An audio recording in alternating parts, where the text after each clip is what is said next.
Ngayong ika-4 ng Marso, gugunitain ang pagkakakilanlan o kapanganakan ng bayan ng Garcia Torena. Ito ang ika-73 paggugunita sa pagkakakilanlan nito. Tara na, tuklasin natin kung ano nga bang mga pagbabago at progresong naganap dito sa bayan ng Garcia Torena.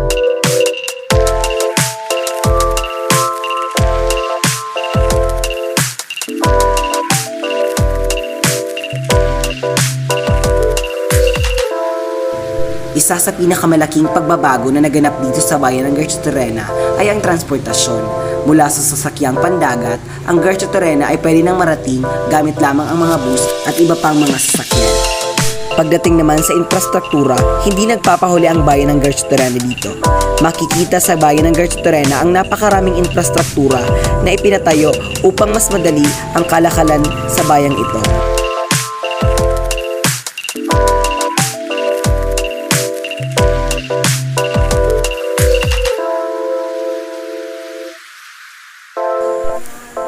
Pagdating naman sa COVID-19 response, ang bayan ng Garcia Torena ay napanatili ang mababang kaso ng COVID.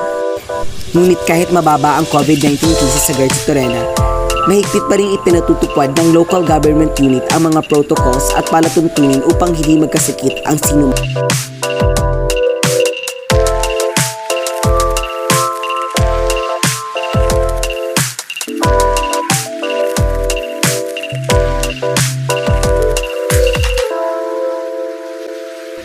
Isa sa pinakamagandang parte ng paggugunita ng pagkakakilanlan ng bayan ng Garcia Torena ay ang military parade competition.